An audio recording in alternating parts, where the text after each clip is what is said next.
Hello friends, welcome to my YouTube channel. आज हम discuss करेंगे एक्सरसाइज 2.2 का क्वेश्चन नंबर 1 का सेकंड पार्ट। तो सेकंड पार्ट हमें दिया हुआ है 4x square minus 4x plus 1। तो सबसे पहले हम इसके फैक्टर्स निकालेंगे। तो हम लेट कर लेंगे let 4x square minus 4x plus 1 equal to 0। अब हम सबसे पहले इसके हमें जीरोस निकालने हैं। तो हमें जो भी पोलिनोमियल लिया था हमने इसको 0 को इक्वल इक्वेट किया। उसके बाद हम इसके फैक्टर्स निकालेंगे by splitting the middle term से। तो स्प्लिटिंग द मिडिल टर्म में सबसे पहले हम क्या करते हैं, जो हमारी फर्स्ट टर्म है वो जैसे की है उसको वैसे की वैसे रखते हैं, और जो लास्ट टर्म है उसको वैसे की वैसे रखते हैं। तो इसमें हमें सिर्फ जो मिडिल टर्म है इसको हमें स्प्लिट करना होता है। तो मिडिल टर्म को स्प्लिट हम कैसे करते हैं यहाँ पे देखते हैं। पहले रफ में हम लिख लेंगे हमारी मिडिल टर्म को। तो मिडिल टर्म हमें क्या दिया है माइनस 4x, और उसके बाद हम प्रोडक्ट लिखते हैं फर्स्ट और लास्ट टर्म का, यानी फर्स्ट और लास्ट टर्म को मल्टीप्लाई करते हैं, फर्स्ट और थर्ड टर्म को। तो फर्स्ट टर्म हमें क्या दिया 4x स्क्वायर मल्टीप्लाई बाय 1। तो ये कितना आ जाएगा 4x स्क्वायर। अब हमें देखना है कोई ऐसे दो नंबर जिनको मल्टीप्लाई करके 4 आए और प्लस या माइनस करके भी 4 आए। तो सबसे पहले देख लेते हैं 1 के टेबल में 1 4 जा 4। अब 4 तो हमारे पास आ गया। अब हमें देखना है इन दोनों नंबर को प्लस या माइनस करके हमारे पास 4 आना चाहिए, यानी मिडिल टर्म आनी चाहिए।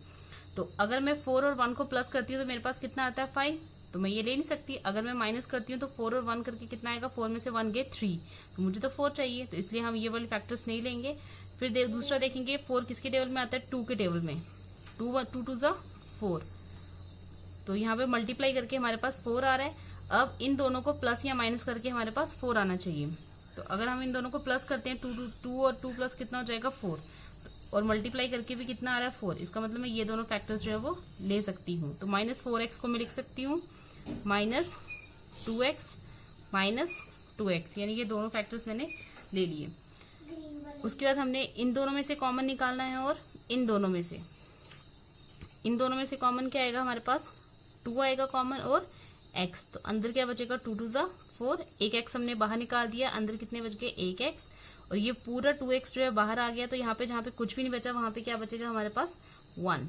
फिर इन दोनों में हमारे पास कुछ भी कॉमन नहीं है। जहाँ पे कुछ भी कॉमन नहीं है वहां पे हम क्या निकालते हैं 1, और साथ में माइनस निकाल लेंगे। जब माइनस बाहर निकाल लेंगे तो जो अंदर वाले साइन है वो उल्टे हो जाएंगे। जो माइनस का है वो प्लस का हो जाएगा, और जो प्लस का है वो माइनस का हो जाएगा, इक्वल टू 0।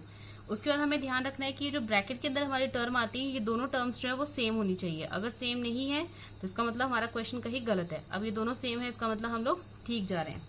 उसके बाद फिर से दोनों ब्रैकेट वाली टर्म जो सेम आ रही है उनको हम एक बार लिखेंगे, और जो ब्रैकेट के बाहर टर्म है वो लिखेंगे 2x, और इसके जो बाहर है वो लिखेंगे -1 इक्वल टू 0। अब इसका मतलब क्या है, या तो ये टर्म जो है 0 के इक्वल है, या फिर ये पूरी टर्म जो है वो 0 के इक्वल है। तो हम लिख लेंगे यहाँ पे either 2x minus 1 equal to 0 और 2x माइनस 1 इक्वल टू 0। अगर ये टर्म 0 के इक्वल होगी तो यहाँ पे हमारे पास क्या आ जाएगा 2x, ये -1 है इस तरफ जाएगा तो क्या हो जाएगा +1। ये 2 इधर मल्टीप्लाई हो रहा है, इधर दूसरी साइड जाएगा तो क्या हो जाएगा डिवाइड में। तो x कितना आ गया हमारे पास 1/2। वैसे यहाँ पे सेम कर लेंगे 2x, ये माइनस है इस तरफ जाएगा तो क्या हो जाएगा +1। यहाँ पे ये मल्टीप्लाई हो रहा है 2, इस तरफ जाके क्या हो जाएगा डिवाइड में। तो x कितना आ जाएगा 1/2। देयरफॉर हमारे पास जो दो जीरोस हैं 1/2 एंड 1/2, तो हम लिखेंगे देयरफॉर जीरोस आर 1/2 एंड 1/2। तो ये हो गया हमारा फर्स्ट पार्ट जिसमें हम फाइंड द जीरोस निकालने थे। जीरोस आ गए हमारे 2, यानी अल्फा और बीटा की वैल्यू। अब उसके बाद जो है हमें रिलेशनशिप जो है जीरोस और कोएफिशिएंट्स के बीच में उसको वेरीफाई करना है। तो उसके लिए सबसे पहले हम यहाँ पे लिख लेते हैं हेयर a की वैल्यू, a कितना दिया हुआ है हमें, b कितना दिया है, और c कितना दिया है। तो हमें जो इक्वेशन दी थी मैं यहाँ पे लिख लेती हूँ 4x square minus 4x plus 1, ये इक्वेशन दी थी। तो जो भी x स्क्वायर का कोएफिशिएंट होता है उसको हम क्या बोलते हैं a। तो a हमारा यहाँ पे कितना है 4। जो x का कोएफिशिएंट होता है उसे हम क्या बोलते हैं b। तो यहाँ पे कितना है हमारे पास -4, और c होता है हमारे पास कांस्टेंट। तो कांस्टेंट जिसका कोई एक वेरिएबल नहीं होता है उसको बोलते हैं कांस्टेंट। तो कांस्टेंट कितना हमारे यहाँ पे 1, तो ये आ गया 1। तो पहला जो रिलेशन है वो हमारे पास क्या होता है सम ऑफ जीरोस। तो सम ऑफ जीरोस क्या है कि जब हम अल्फा प्लस बीटा, यानी जब दो जीरोस की जो वैल्यू आई है जब हम इन दोनों का सम करते हैं तो सम कितना आएगा, अल्फा कितना है, अल्फा भी हमारे पास 1/2 है और बीटा दूसरी वैल्यू भी हमारे पास कितनी आई 1/2। जब इन दोनों को हम सम करेंगे तो दोनों के डिनोमिनेटर सेम है तो 2 आएगा और ऊपर भी सेम आ जाएगा तो हमारे पास कितना आएगा 1 और 1 कितना हो जाएगा हमारे पास 2/2। तो ये आएगा 2 1 2 2 1 2, तो इस कितना आ गया हमारे पास 1। तो दूसरी साइड हमें क्या कहती है, अल्फा प्लस बीटा जो है वो किसके इक्वल होते हैं, -b/a के। तो माइनस ये आ गया फॉर्मूले का, b हमारे पास कितना दिया है हमें -4, तो ये आ गया -4 डिवाइडेड बाय a क्या होता है कोएफिशिएंट ऑफ x और ये हमें कितना दिया है 4, तो ये हमने लिख लिया 4। तो यहाँ पे ये माइनस से ये माइनस हो जाएगा कैंसिल, हमारे पास आएगा 4/4, 4 1 4, 4 1 4, तो कितना आ गया 1। तो यहाँ पे हम देख सकते हैं देयरफॉर अल्फा प्लस बीटा की जो वैल्यू है वो किसके इक्वल है -b/a के, यानी minus coefficient of x upon coefficient of x square. तो ये हो गया हमारा पहला रिलेशन वेरीफाई, यानी लेफ्ट हैंड साइड जो है वो किसके इक्वल है, राइट हैंड साइड के। सेकेंड रिलेशन है हमारे पास प्रोडक्ट ऑफ जीरोस, तो ये हमें क्या कहता है अल्फा इंटू बीटा। अल्फा और बीटा को मल्टीप्लाई करेंगे, अल्फा कितना है हमारे पास 1/2 और बीटा दूसरी वैल्यू कितनी आई है 1/2, दोनों को मल्टीप्लाई करेंगे 1 1 1, 2 2 4, ये आ गया। और अल्फा इंटू बीटा किसके इक्वल होता है हमारे पास c/a के। c क्या होता है हमारे पास, यानी कांस्टेंट टर्म, और यहाँ पे हमारी कांस्टेंट टर्म क्या दी थी हमें 1 और a की वैल्यू हमें कितनी दी थी 4, तो ये आ गया 1/4। आप देख सकते हैं अल्फा इंटू बीटा भी 1/4 है और c/a भी क्या है 1/4, तो आप लिखोगे therefore alpha into beta is equal to c/a, यानी c क्या था हमारे पास कांस्टेंट टर्म डिवाइडेड बाय, और a क्या है हमारे पास कोएफिशिएंट ऑफ x स्क्वायर। तो आप देख सकते हैं दोनों रिलेशन हमने वेरीफाई कर लिए हैं, लास्ट में आप लिखोगे हेंस वेरीफाइड। नेक्स्ट है हमारे पास third part 6x square -3 7x। तो हम सोल्यूशन में लिखेंगे सबसे पहले लेट, सबसे पहले हमें देखना है कि हमें जो पॉलिनोमियल दिया है वो इस फॉर्म में होना चाहिए। सबसे पहले हमारे पास x स्क्वायर होना चाहिए, फिर x होना चाहिए और फिर कांस्टेंट टर्म होनी चाहिए। अब हम यहाँ पे देख सकते हैं हमारे पास जो है पहले x स्क्वायर है, फिर कांस्टेंट टर्म है और फिर x वेरिएबल है। तो सबसे पहले हम क्या करेंगे, यहाँ पे इसको लिखेंगे 6x स्क्वायर -7x को पहले लिखेंगे और कांस्टेंट टर्म को लास्ट में लिखेंगे इज इक्वल टू 0।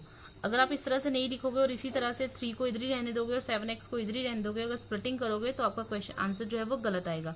तो इसलिए हमें ये ध्यान में रखना है, सबसे पहले x स्क्वायर वाला आएगा, फिर x वाली टर्म आएगी और फिर हमारे पास आएगा कांस्टेंट टर्म। इसको पहले आप सीधा करेंगे, उसके बाद हम इसको सॉल्व करेंगे। सॉल्व हम वैसे ही करेंगे इसको स्प्लिटिंग द मिडिल टर्म से मेथड से।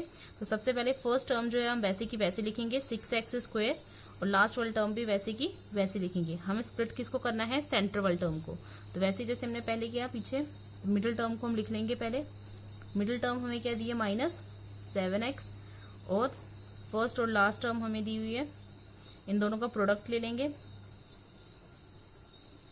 फर्स्ट टर्म दी है 6x स्क्वायर और लास्ट टर्म हमें दी है -3। इन दोनों को जब हम मल्टीप्लाई करेंगे तो हमारे पास आंसर आएगा 6 3 18 प्लस माइनस 18x स्क्वायर। अब हमें कोई ऐसा टेबल देखना है जिसमें 18 आए, तो हम इसको ले लेंगे 2 9 18, 2 9 कितना हो जाएगा हमारे पास 18। अब इन दोनों को प्लस या माइनस करके हमारे पास 18 आना चाहिए। अगर मैं इन दोनों को प्लस करती हूँ तो मेरे पास कितना आता है 9 और 2 11, और अगर माइनस करती हूँ 9 में से 2 जाते हैं तो कितना आ जाता है 7। तो हमें कोई ऐसे दो नंबर लेने हैं जिनको मल्टीप्लाई करके हमारे पास 18 आए और प्लस या माइनस करके जो है हमारे पास ये जो मिडिल टर्म है ये आनी चाहिए।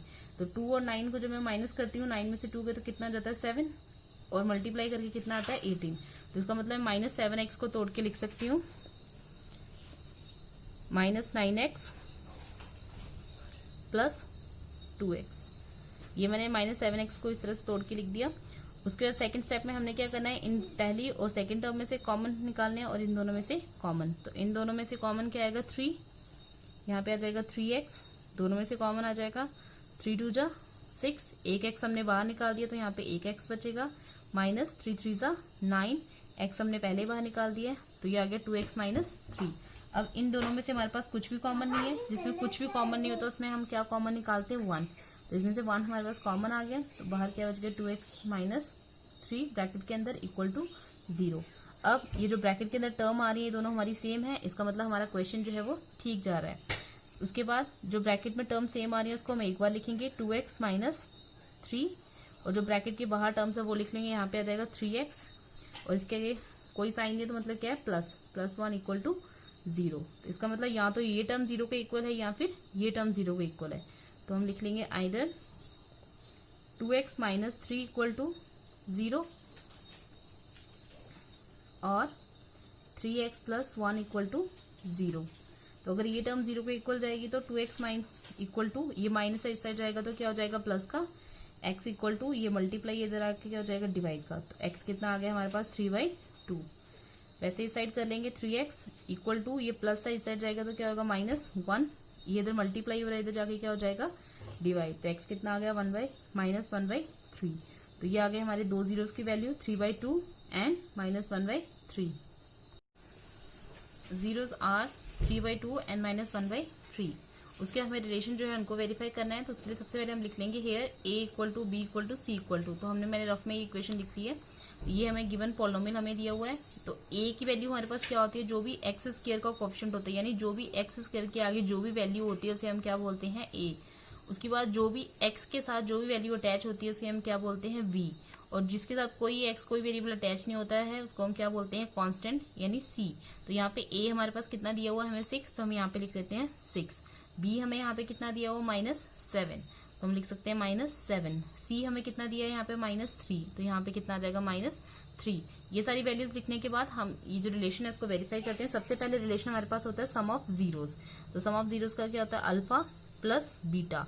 अल्फा और बीटा क्या है, जो हमारी दो जीरोस की वैल्यू आई है उनको हम पहली को बोलते हैं अल्फा और दूसरी को बोलेंगे बीटा। तो पहली वैल्यू क्या है 3/2, तो यहाँ पे हम लिखेंगे 3/2 प्लस बीटा दूसरी वैल्यू कितनी आई है हमारे पास -1/3। इनको सॉल्व करेंगे तो हमारे पास कितना आएगा 3/2 प्लस -1/3। इन दोनों को एलसीएम लेंगे तो कितना आ जाएगा यहाँ पे 6, तो यहाँ पे आ जाएगा 9, और यहाँ पे 2 1 सा यहाँ पे 2, 9 में से 2 गए कितना हो गया हमारे पास 7/6। तो अल्फा प्लस बीटा हमारे पास कितना है 7/6। तो इसकी जो राइट हैंड साइड हमारे पास क्या होती है अल्फा प्लस बीटा जो है वो किसके इक्वल होता है -b/a के। तो ये आ गया माइनस हमारा फॉर्मूले का, b कितना दिया हुआ हमें -7, तो ये आ गया -7 डिवाइडेड बाय a कितना दिया हमें 6, तो ये आ गया 6। तो ये माइनस से ये माइनस क्या हो जाएगा कैंसिल, तो यहाँ पे आ जाएगा 7/6। तो आप देख सकते हैं लेफ्ट हैंड साइड हमारी राइट हैंड साइड के इक्वल आई है। तो यहाँ पे हम लिखेंगे therefore alpha plus beta is equal to -b/a। -b/a का मतलब क्या है -b हमारे पास क्या है coefficient of coefficient of x divided by coefficient of x²। ये हो गया हमारा पहला रिलेशनशिप। उसके बाद दूसरा रिलेशनशिप हमारे पास है, दूसरा रिलेशन है product of zeros. Product of zeros, तो ये हमें क्या कहता है अल्फा इंटू बीटा। तो अल्फा को बीटा के साथ जब हम मल्टीप्लाई करते हैं तो हमारे पास क्या आएगा, अल्फा दिया है 3/2 और बीटा कितना है हमारे पास -1/3। तो यहाँ पे हमारे पास आएगा 3 1 सा 3, ये 3 से हम इस 3 को कैंसिल कर देंगे तो हमारे पास क्या आएगा -1/2। तो ये किसके इक्वल आता है c/a के। राइट हैंड साइड होती है c/a। तो c हमारा यहाँ पे हमें कितना दिया था, c की वैल्यू जो हमने ऊपर लिखी थी वो थी -3 और a की वैल्यू कितनी थी हमारे पास 6। तो ये दोनों कैंसिल आउट हो जाते हैं, 3 1 सा 3, 3 2 जा 6। तो ये कितना आ गया हमारे पास -1/2। तो यहाँ पे हम लिखेंगे therefore alpha into beta is equal to c/a। c क्या है हमारे पास यहाँ पे, c का मतलब क्या है constant term divided bye a क्या है हमारे पास कोएफिशिएंट ऑफ x²। तो यहाँ पे हमने दोनों रिलेशन जो है वो रिलेशन जो वेरीफाई कर दिए जीरो और कोएफिशिएंट्स के बीच में। तो देयरफॉर हम लिखेंगे हैंस वेरीफाइड।